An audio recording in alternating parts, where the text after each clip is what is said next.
Good afternoon.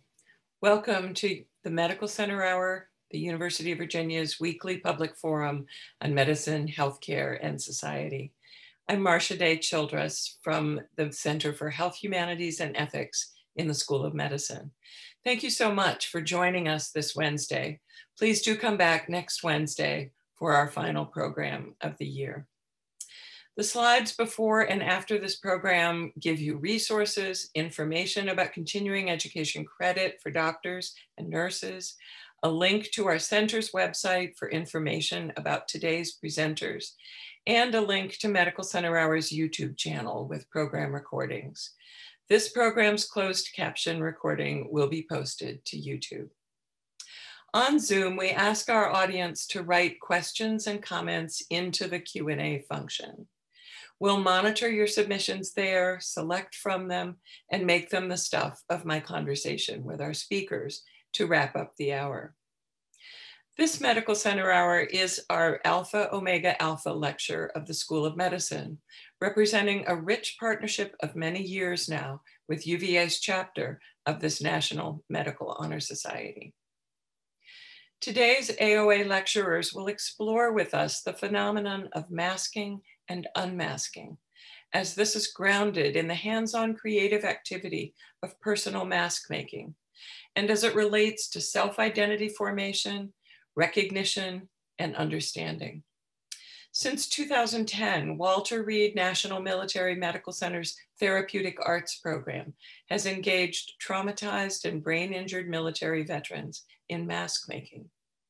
Even as they conceal the face, these soldiers' masks vividly reveal secret suffering, declare deeply felt identity and patriotism, signal spiritual wounds and moral strengths, externalize guilt and grief.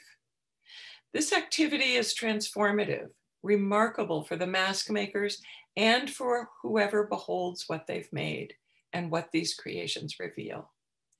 Making a mask can help its creator to claim or reclaim identity and to heal.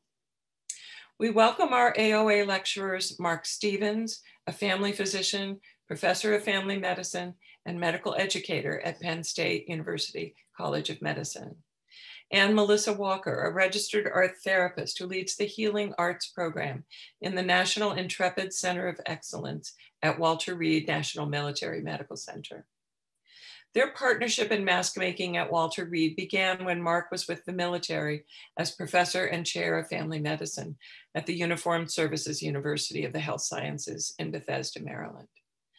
They've now extended this use of creative art into the teaching and training of healthcare professionals, especially medical students, around issues of professional identity. They'll discuss with us and demonstrate with some powerful visuals how making a mask can be an artful means of revealing and recognizing oneself and of reflecting on identity, not just for wounded warriors, but also for health professionals. So I'd like to welcome Mark Stevens and Melissa Walker, neither of whom had conflicts of interest to disclose. My thanks also to the AOA for partnering with us, especially UVA AOA chapter student president, Hannah King. And we'll start with Melissa Walker. Welcome, and I believe she'll have some guidelines and some information for how you can download a template and make your own mask. Welcome, Melissa.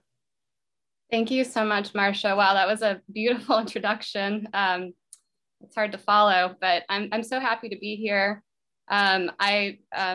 As mentioned, I work at the Walter Reed National Military Medical Center. I'm an art therapist, and I've been working for the Department of Defense for over 12 years now, and have been at the facility, the Niko facility, since 2010. I'm here today on my own personal time, so anything I say is not the views or the opinion of the U.S. government. They are my own. So I just wanted to point that out quickly. I'm very excited to introduce our work, both our collaboration with Captain retired Dr. Mark Stevens, who I know as Captain from the Uniformed Services University of the Health Sciences. But to talk as the background, I'm going to introduce my work with the military connected populations over the past 12 years. to show you how this kind of led into our work with medical students and the medical community. A little background on why creative arts therapies, part of our network, we incorporate art therapy, music therapy, dance movement therapy, therapeutic writing, and the importance of that for this particular patient population.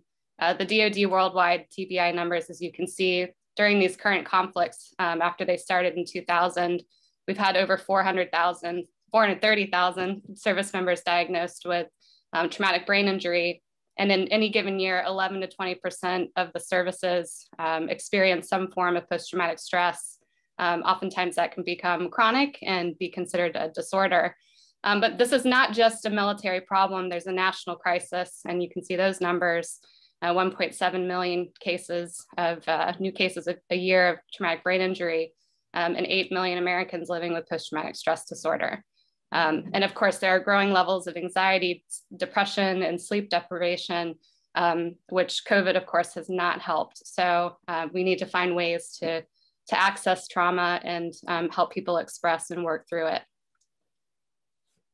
A little bit about art therapy. It's an integrative mental health and human services profession that enriches the lives of individuals, families, and communities through art making, creative process, and applied psychological theory within a psychotherapeutic relationship. Art therapists go through very specific training, and we're taught how to work psychotherapeutically using art making. We incorporate a lot of psychological theory. And so when we move into these treatment sessions, we are trained to be able to identify treatment goals and then use art making directives as a way to target those goals. We've been, sorry, there's a noise coming from my chimney, so I'm a little distracted, but so we are trained and we're credentialed. It's a standardized profession. I just wanted to make sure to say that. And an interesting fact is that within the military, actually art therapy was born out of the military. And there was a man by the name of Adrian Hill in the UK who was using art with soldiers who were recovering from tuberculosis during World War I. By World War II, he was fully prescribed to use the arts when working with the injured military. And coined the term art therapy. And then shortly after, in 1959, the American Art Therapy Association was founded. So we've been around for quite a while and have a lot of history within the military. I wanted to give you some more background about the clinical work and some of my personal connection to this work by playing my TED Talk for you. This was published in 2016. The actual talk occurred in Palm Springs, California at TEDMed in 2015. So I'm going to start that now.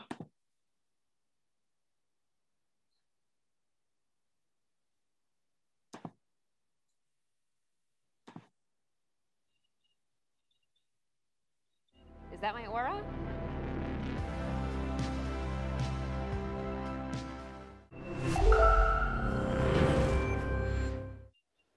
You are a high-ranking military service member deployed to Afghanistan. You are responsible for the lives of hundreds of men and women, and your base is under attack. Incoming mortar rounds are exploding all around you. Struggling to see through the dust and the smoke, you do your best to assist the wounded and then crawl to a nearby bunker. Conscious but dazed by the blasts, you lay on your side and attempt to process what has just happened. As you regain your vision, you see a bloody face staring back at you. The image is terrifying, but you quickly come to understand it's not real. This vision continues to visit you multiple times a day, and in your sleep, you choose not to tell anyone for fear of losing your job or being seen as weak. You give the vision a name, bloody face and bunker, and call it BFib for short. You keep BFib locked away in your mind, secretly haunting you for the next 7 years. Now close your eyes. Can you see BFib? If you can, you're beginning to see the face of the invisible wounds of war, commonly known as post-traumatic stress disorder and traumatic brain injury.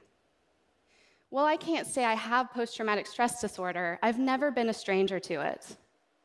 When I was a little girl, I would visit my grandparents every summer. It was my grandfather who introduced me to the effects of combat on the psyche. While my grandfather was serving as a Marine in the Korean War, a bullet pierced his neck and rendered him unable to cry out.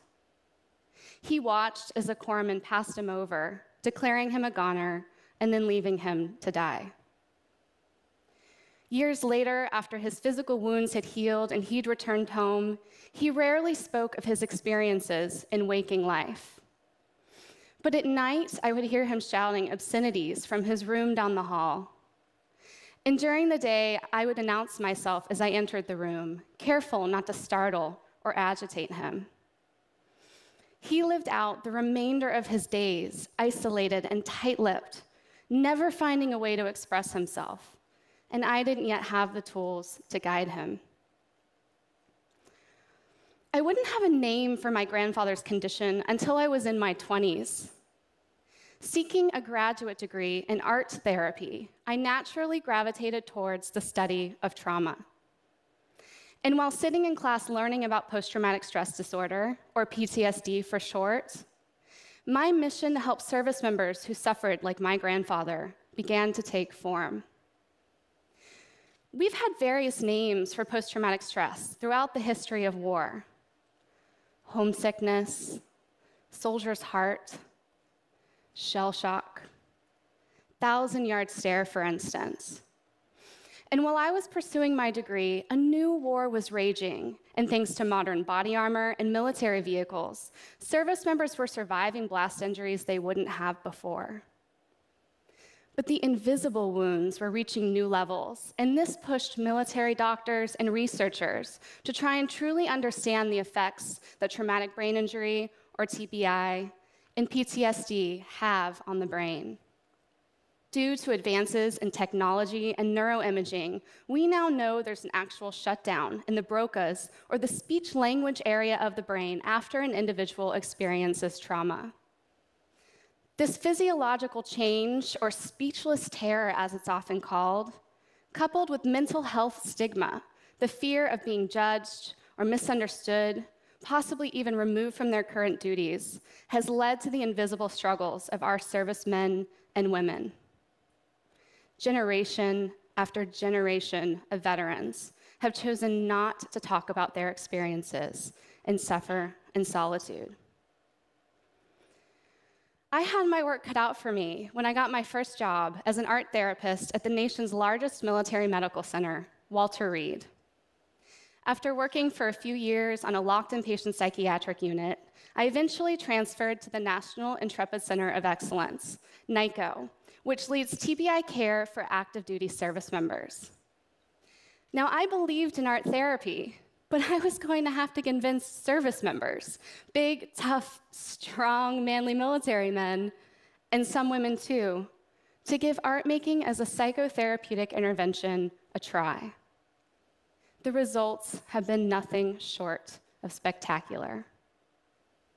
Vivid, symbolic artwork is being created by our servicemen and women, and every work of art tells a story.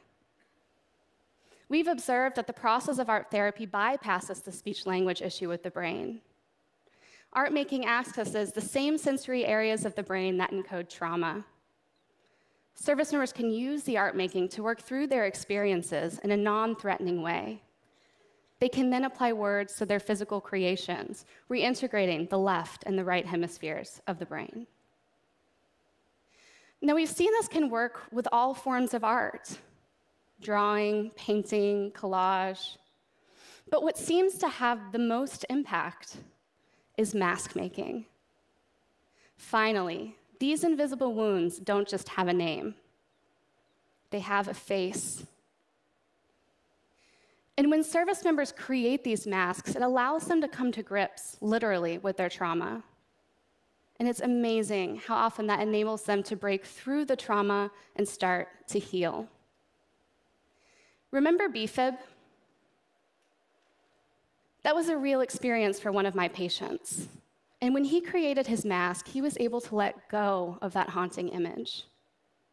Initially, it was a daunting process for the service member, but eventually he began to think of BFib as the mask, not his internal wound. And he would go to leave each session, he'd hand me the mask and say, "Melissa, take care of him." Eventually, we placed BFib in a box to further contain him.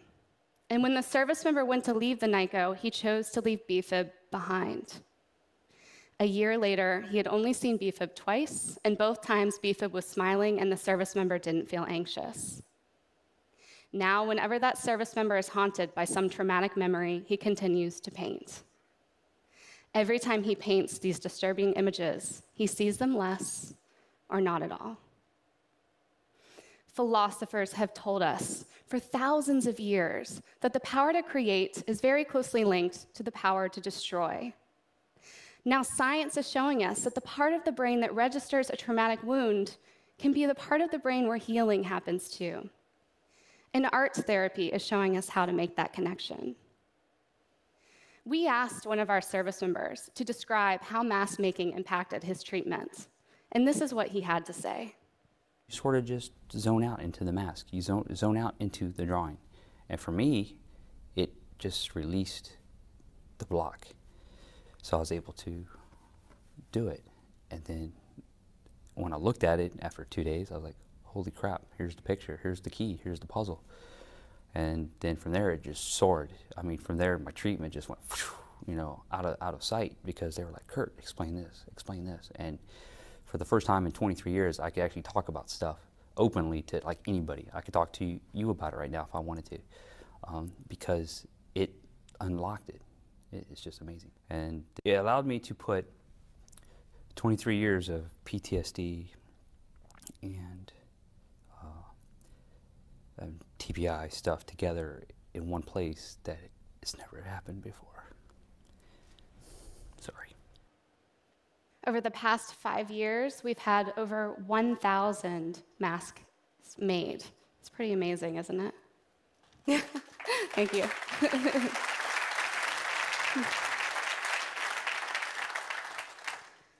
I wish I could have shared this process with my grandfather, but I know that he would be thrilled that we are finding ways to help today's and tomorrow's service members heal, and finding the resources within them that they can call upon to heal themselves.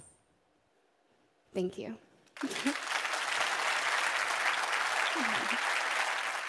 The Department of Veterans Affairs is so innovative, it not only improves the lives of veterans, it transforms the lives of healthcare professionals who serve them with access to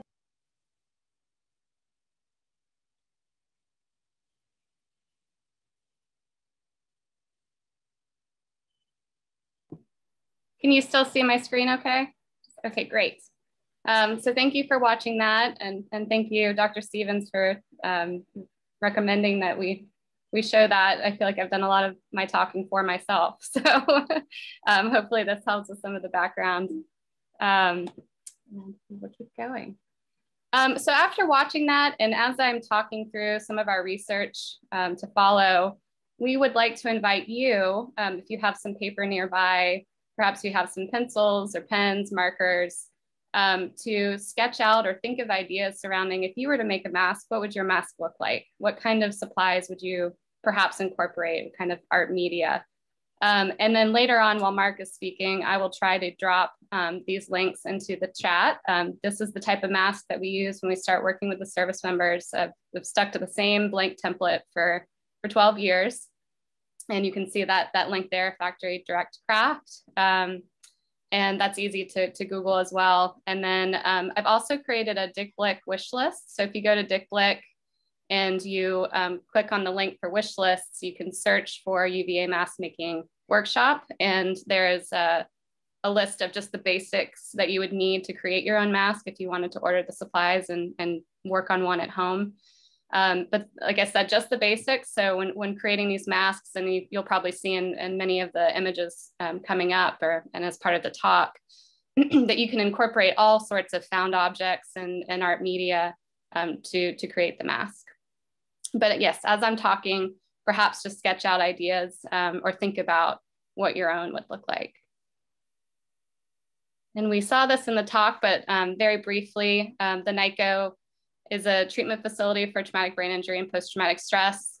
We have an intensive outpatient program that's 4 weeks long, and service members come and are immersed in care.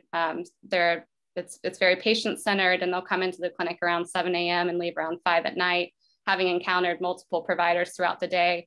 And the creative arts therapies are embedded into that interdisciplinary treatment team. It is considered standard of care at the Niko. So if you're coming through that program, you're going to be introduced to the creative arts therapies, which is wonderful because it allowed for me to standardize the types of directives or interventions that we use with the service members. And we're able to target interventions that we know work well with this particular patient population. And when you think about the masks, especially the blank template, that's a little less, I think, intimidating than if they were to come into the room on the first day and I were to hand them a blank sheet of paper. I just told you to do that, but or canvas. It allows them to have a template, but it also kind of envelops the brain, which is the target, our main focus at the Niko. And so I think it really resonates with them. And then also, so after someone has been injured and as they recover, they're going through a lot of identity work surrounding, who am I going to become as I go through recovery, and who am I now, compared to before, which has worked quite well with them. All of the research that I talk about today is published in open access online. And later I'll show you, I'll also post a link to where you can find all of those, all of the journal articles, and you'd be able to read about it. The BFib case study that I mentioned in the TED Talk is also published. And I recommend reading that because it's just so clinically interesting. There's also in that publication an actual image of his a MEG scan, magnetoencephalography, that shows that shutdown in the Broca is the left frontal lobe of the brain in the image. It's just it's a darker blue that shows a reduction in alpha activity in that part of the brain. So for him especially, it was helpful to use more sensory-based therapies to be able to work around that shutdown. As I said in the talk, it really helped with his flashbacks. He went on to create, one of the images you saw in the talk was this blast explosion. So he recreated the blast moment, the mortar attack. And he was having, after he processed BFib, he was having flashbacks about that moment of injury. And what happened was, instead of becoming anxious during the flashbacks, he started to focus on them so he could better match the painting later on to match the moment. So he's really taking control of that traumatic injury. He also incorporated dirt and sand and shrapnel that was removed from his body after the injury that he had just laying around his house. And then it was so important for him to be able to find a symbolic place to put all of those things. And then he was able to take that one home and hang it and be proud of it. In 2017 and leading up to that, we partnered with Drexel University. They have a PhD creative arts therapies program to start to research these outcomes, the mask outcomes. And before I really go into more about the mask making, which is obviously the focus of today, I want to add that there are many different directives and interventions that we use. This one has just been standardized and, like I said, has worked very well with the population. And art therapists use mask making all the time for a range of patient populations. So I just wanted to put that out there, that this is just one piece of the program. Although sometimes I am referred to as the mask lady, or sometimes this is called mask therapy, but it is a form of art therapy. We took around 400 of the masks that had been created and used a grounded theory approach to categorizing the themes that were symbolized in the masks as a form of behavioral health assessment. So we knew that we could learn a lot by the patterns of what was being created by this patient population. It would teach us what their main focus is as they recover, and help the treatment team really to determine their treatment plan. And surrounding that thematic analysis, we found a construct, an identity construct, which I'll talk about in a moment, But in order to do this, we coded the masks for visual themes, but we also coded the clinician notes, so the observations of the sessions and what the patient said that the mask meant to them. We were very careful not to misinterpret, which can happen. One of my favorite stories is a service member who created, I think any psychiatrist or psychologist sitting there would have been a little worried, because it was this very dark mask with, you know, circles around the eyes, dark circles, and hair in its face. And at the end of the session, we said, you know, what does this mean to you? And he said, well, it's the character from the movie The Ring, and it's it's one of my daughter's favorite characters, and I dressed her up like that for Halloween last year. So again, important that we don't misinterpret, because for him that was a familial thing and not trauma or depression or however else you could analyze it. This is the identity construct we discovered. You can kind of see it goes from kind of micro to macro. So yourself as an individual, maybe your physical or psychological injuries and how that impacts you, self and relationships, self and community. And I want to really focus in on self and community, and you'll see why in a moment. But this sense of belonging and the sense of purpose is really important for this patient population. And then self in and over time, questions about, like I said, who am I becoming? Why me? There's a lot of dual sense of self, etc. Okay. All right, so these are a few examples of the masks. Actually, Mark, do you mind stepping in and talking for just a brief moment? I'm gonna have to plug my computer and so you all don't lose me. Sorry about that. Not at all. Do you want to switch slides and then come back to Melissa? It should only take me about 2 seconds. So I don't know if you want to, maybe how we met, Mark. Sure, yeah, so thank you, Melissa. This goes back to about the year 2012, 2013. And working at Walter Reed at the time and being over at Niko and just spending a little time in that space and seeing the work on the walls of Niko. At the time I was teaching at the Uniformed Services University. And so transitioning, going back to my office after seeing Melissa's work and the work of the service folks, I met with 2 third-year medical students. And at that time, those students were not the same as I remembered them being as first-year medical students. I found them to be, the word I use is crispy. Some might say jaded, some might say burned out. But I really contemplated what was happening in our process of medical education that changes people, and I would suggest sometimes not for the better. And so thinking about that, went back to Melissa to explore how might we use mask making. And for me, initially, it was in the lane of burnout.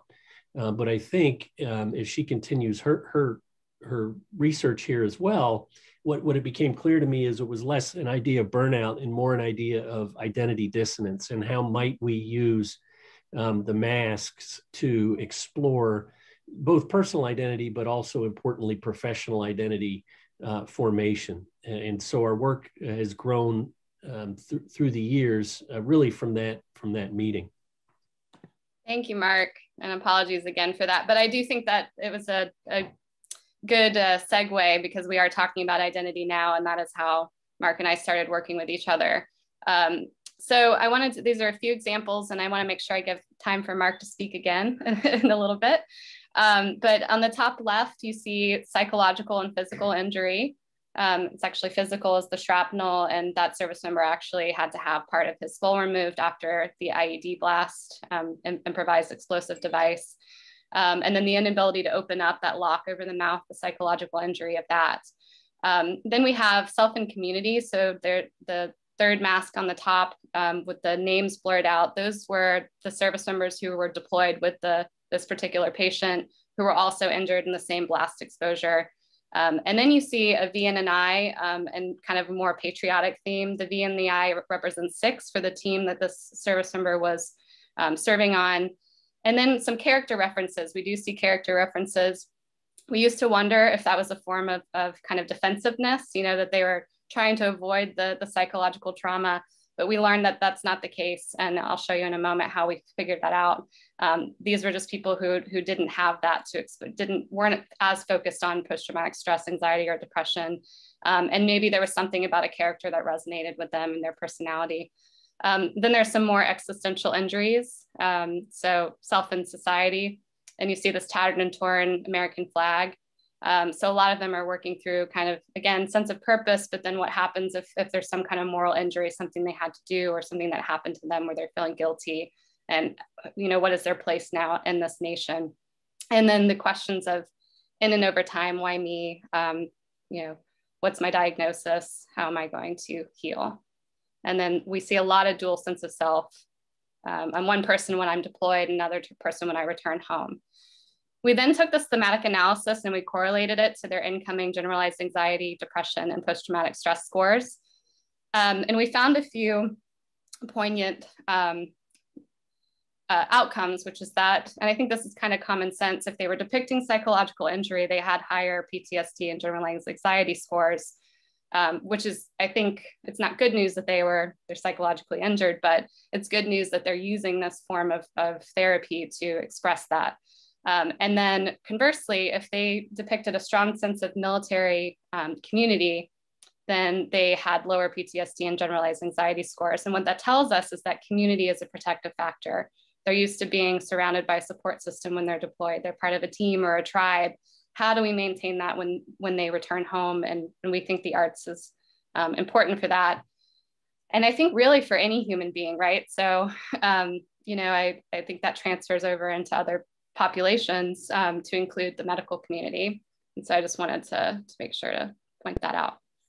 We're now moving into more of a neuroimaging, neuroaesthetics kind of realm with this. We conducted a small case series where we took 5 masks that were depicting psychological injury, and then 5 that were depicting patriotism or strong sense of purpose or community, and analyzed their resting state fMRI scans for thalamic and default mode network activity.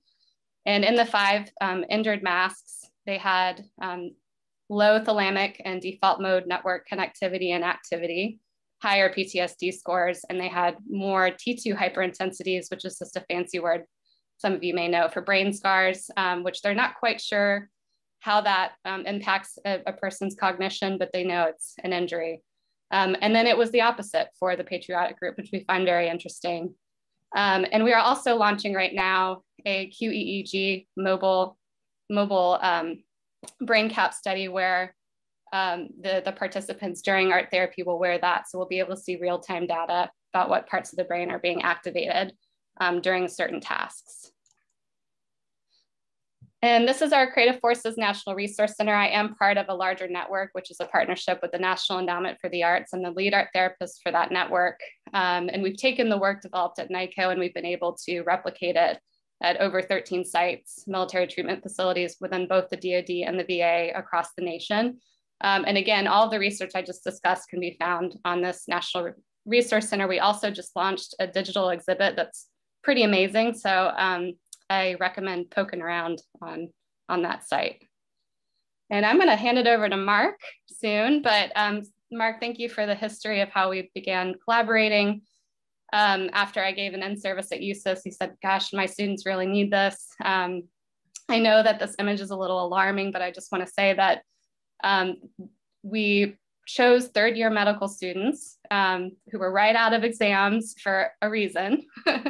And so they're going through, as Mark said, a lot of identity work, not just in becoming doctors and physicians and whatnot, but they also put on a uniform. So they went from a civilian, so there's another kind of layer of complexity there, to military, and then also learning how to become a doctor. And so a lot of them discuss this, having to shed a bit of who they were prior. And then I think throughout the 4 years, learn, you know, what can I bring from my before life into being a physician. And so the other good news is a few of these workshops, we do it about once a year. They had a 4th-year host who got to make masks for a second time or for the first time in their 4th year. And all of them said, gosh, I'm in such a different place now. If I did a mask in my third year, it looked very different. So hang in there. So they kind of had some mentors saying, you know, it's all going to be okay. And we have, as you can see, published on this as well. But Mark, I'll let you take it away, and thank you all for listening. Oh, I want to talk about one more mask that I just love, and I think it's so COVID perfect. One of the medical students put a bunch of open tabs in the middle, or the back of the inside of her mask, and said, "This is how my brain feels right now. Like I have 100 tabs open in the internet, and I just can't. It's so chaotic." And so I think we can all kind of relate to that right now in a digital world. So anyway, well, thank you so much for having me. Thanks, Melissa. And it is a real pleasure to be here with you today. And I hope you can understand what a powerful and important collaboration this is for me to work with Melissa. I'm going to start with the end. I want you to contemplate that art is both process and product, art, process and product. I'd ask you to think about masks as a third object. And by third object, I mean it introduces another physical item into conversational space that allows for difficult conversations, contemplation, and truly a vehicle for introspection, reflection, growth, and healing. I want you to think about artistic confidence as being different than artistic ability. I have found that sometimes people will not want to participate because they feel like, as medical students in particular, we're supposed to do everything beautifully and wonderfully and perfectly and well. And I would say that's low artistic confidence, not anything having to do with artistic ability or ability. I want you to think about mask making as a form of visual storytelling. And I want you to think about 3 themes perhaps that you might incorporate as you, I hope, as Melissa suggested, would create your own mask. And that's the concepts of a hero's journey, dissonance, and imposterism.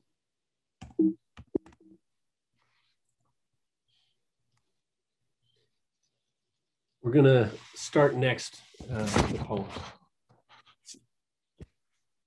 Who am I? Don't be fooled by the mask I wear, for I wear 1,000 masks, and none of them are me. Don't be fooled, for God's sakes, don't be fooled. I give you the impression that I'm secure, that confidence is my name and coolness my game, and that I need no one, but don't believe me. Beneath dwells the real me, in confusion, aloneness, in fear. That's why I create a mask to hide behind, to shield me from the glance that knows, but such a glance is precisely my salvation. That is, if it's followed by acceptance, if it's followed by love. It's the only thing that can liberate me from my own self-built prison walls. I'm afraid that deep down I'm nothing and I'm no good and you will reject me. And so begins my parade of masks. I idly chatter to you. I tell you everything that's really nothing and nothing of what's everything, of what's crying within me. Please listen carefully and try to hear what I'm not saying. I'd really like to be genuine and spontaneous in me, but you've got to help me. You've got to hold out your hand. Each time you're kind and gentle and encouraging, each time you try to understand because you really care, my heart begins to grow wings. Feeble wings, but wings. With your sensitivity and sympathy and your power of understanding, you alone can release me from my shallow world of uncertainty. It will not be easy for you. The nearer you approach me, the blinder I may strike back. But I'm told that love is stronger than strong walls. And in this lies my only hope. Please try to beat down these walls with firm hands, but gentle hands, for a child is very sensitive. Who am I, you may wonder? I am every man you meet, and also every woman that you meet. And I am you also.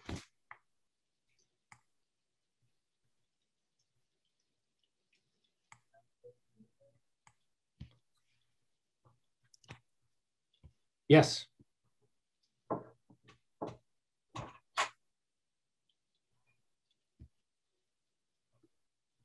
So what I want to do in the next minute or two is talk about a few lessons from behind the mask, things that we have learned from the mask making collaboration. I'm going to start with the hero's journey. And what this is a compilation of a number of masks throughout the years. And I just have chosen a few as exemplars thereof. I'd ask you to think back to your own experiences, be that in medical school, be that in higher education, be that anywhere in life where you're starting something new. And the beginning of that journey is often most commonly emotions of excitement and or anticipation. In this particular mask, those primary colors of orange and red often exhibiting that sense of excitement or anticipation. I know I was excited about getting to med school and really was looking forward to beginning that journey. But for me, it didn't take me very long before the emotion of uncertainty set in. And I think that's pretty common for folks, as I've talked to medical students for years, is did I make the right decision to go to medical school? Did I pick the right school? Oh my goodness, I have to start thinking about specialty. And so you'll see a fair theme in particularly for late first year, second year students thinking about uncertainty. The next is sacrifice. And I think it's pretty clear that our students often will talk about things that they've had to give up as part of their experience in medicine. For me, it was either music and or sports, and it just wasn't enough time in the day for everything. So really coming to an understanding that medicine and a career in medicine requires some element of sacrifice, and that can be disorienting and uncomfortable. And then there's this feeling of dissonance. I think Melissa alluded to this in some of her data, this concept of duality. I would ask you to contemplate this idea of a hidden curriculum. You know, we often will tell our learners how to behave or what should happen, and they will observe something different. And when that happens, when their sense of a projected self, in other words, how they might have to act on the wards or in clinics is different from what they're feeling inside, that can really lead to a very real feeling of dissonance. But then as medical school goes on, and I would say the same is probably true in residency experiences, maybe in staff experiences, folks begin to reclaim parts of self that are important. And again, I would argue sometimes that's music or creativity, sometimes that's sports, sometimes that's other relationships, but it's beginning to reclaim those authentic and deep, meaningful parts of self back into constructing that holistic sense of identity. And then as students near the end, they begin to integrate all these pieces that they've learned in their developing professional identity, integrating it with their underlying personal identity, so that by the end, they're beginning to organize this into a more fully understandable for them picture of what their true self looks like. And again, I'm going to come back to this take-home points because we're really looking forward to getting to some of your questions. So art is both process and product. Masks are a wonderful third object. Here at Penn State, we're using masks now to begin conversations about social injustice, racial bias, and other difficult and challenging conversations. Artistic confidence is not artistic ability. Use a mask to tell your story and think about it in the context of the hero's journey, identity dissonance, and imposterism. And so it really is your turn. Here is both my email address as well as a website we're curating here at Penn State. If folks are interested in sharing their masks and the story of their masks, we would love to hear them and we would love to hear from you. And so with that, I really look forward to your questions. It's always an honor to collaborate with Melissa. It brings a tear to my eye every time I see her TED Talk, and this is now the third or fourth time that I've seen it. And Marcia, thank you from the bottom of my heart for sharing so generously of this community today. Thank you, Mark and Melissa. These are wonderful introductions to for all of us to be thinking about, as you've invited us to do, what would our masks look like? And I hope that people watching now and watching the recording later will use some of those links or simply draw their own template and start to think about how they might represent what they know is there within them. We have several questions, including to start with, a question from someone in our audience, Suzanne, who has had considerable experience with mask making in these ways, but also has used masks as adjuncts to verbal storytelling. So having the mask in place and voicing the story. You were referring to all of this as visual storytelling, which it is, but, you know, are you familiar with this, and to what extent, you know, this combination might serve some purposes? And either one of you can answer that, Melissa. I would love to hear from Suzanne as well, but absolutely. I think, you know, one of the things that we do often is to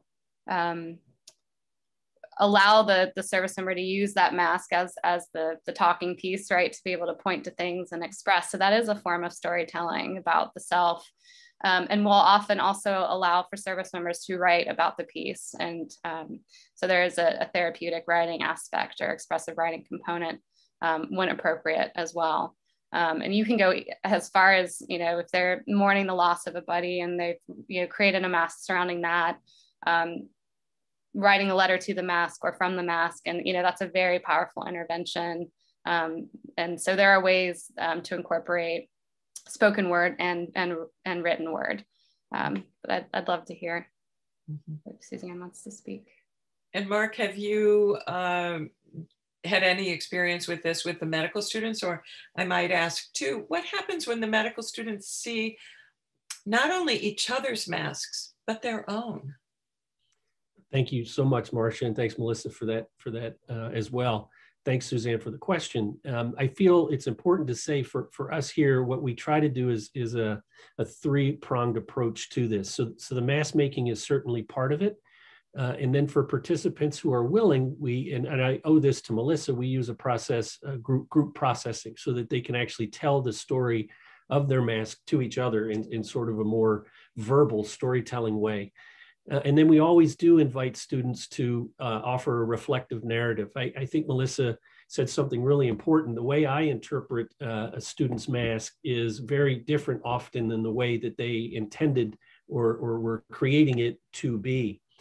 And it's interesting because I think there is students, humans tend to look over their shoulder at what other people are doing in these workshops, to be sure. And so trying to create a psychologically safe space for this to happen in a way that doesn't emphasize artistic ability can be challenging, but it's really important, because when that happens, Marcia, I do really feel like the students can have really engaging conversations about each other's masks. And I have found through the years, I am going to stop. I'm going to change my virtual background so you guys can actually see this is my office. And I have these hanging in my office, and there's an open invitation for students to take them when they graduate. They make one every year. And many, many times students choose to leave it behind because, exactly as Melissa says, I feel different now. There was a catharsis, there was an exploration that was helpful and needed for me, but I'd like to leave that gift of the mask with you. Mm-hmm. Thanks. I've often had students in their fourth year as part of a visual images and medicine class map their journey through medical school graphically. And that's been interesting because often they've represented themselves on this map. And it's been very interesting to see, again, not only how they represent themselves, but how that self changes over sometimes a very daunting topographic landscape that they've drawn. So we have a question, a very practical question too. So for someone who is a Vietnam veteran, 50 or more years out from the difficult experiences, could mask making still help such a wounded warrior? Absolutely. And it's interesting, after the TED Talk was published, I was receiving emails from people who were from the Vietnam era saying, I made a mask. I didn't even know, I just did it, right? And here it is, sending photos of it. And I think that's just incredible. And I'll add again that we do have creative arts therapists embedded within the VA. And they are working with more elderly populations. And I just want to reemphasize too, that when using it as a form of art therapy or psychotherapy and opening up wounds from 51 years ago, it really is important that the person facilitating that has the appropriate training. So I just want to make sure that I put that out there, that, I mean, as we all know, art can be very powerful and it can open up a lot, and you need to be able to have the training or you need to be able to pack it back in, you know, not to ignore it, but just be able to close that and process in a safe way. But yes, absolutely.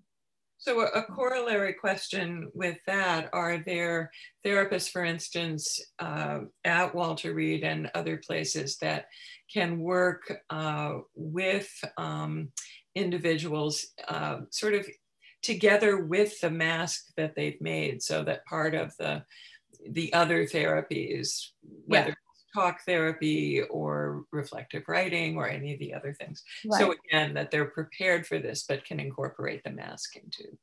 Yes, and so I'll say that's, you know, a lot of our training is the talk therapy part of it, the processing of the product that has been created and helping reframe, etc. But we have seen it be, it's a two-way street in an interdisciplinary care model. If they create something powerful that's depicting what's really bothering them, to be able to relay that to the team, they can take that mask into other sessions with psychiatrists, psychologists, social workers, and discuss what it means to them. So it can assist the other providers as well. I don't mean to go backwards, but I just wanted to add to something that Mark said with the medical students that I've noticed. And it's interesting that you talk about kind of looking around at each other's, but it was always such a beautiful thing, the processing at the end of the session. And it wasn't, you know, I shouldn't call it a session, workshop, not therapy, right? But allowing for them to kind of explore what we give to the patients. And oftentimes I would hear, gosh, I'm so glad to hear that you feel that way too. I'm not alone in this stress and anxiety. And so that was beautiful, because again, it creates the sense of community. So it's really important in group work for that reason, to be able to resonate with each other and know they're not alone in that journey. Mm-hmm. I might ask Mark to follow up on that, and particularly because I've had this experience too, when some medical student in a class is brave enough to talk about their own sense of imposter syndrome, mm-hmm. To discover that there are others who share that. That is a powerful piece of information and often quite liberating. Mark? Marcia, thanks so much for that, because imposterism is actually one of the lanes in medical education that we're using mask making currently to begin to more explicitly explore. There's a great scoping review that was just done recently about imposter syndrome or imposter phenomenon in medical education, and up to 70% of folks feel that way. So I think we know that it's there.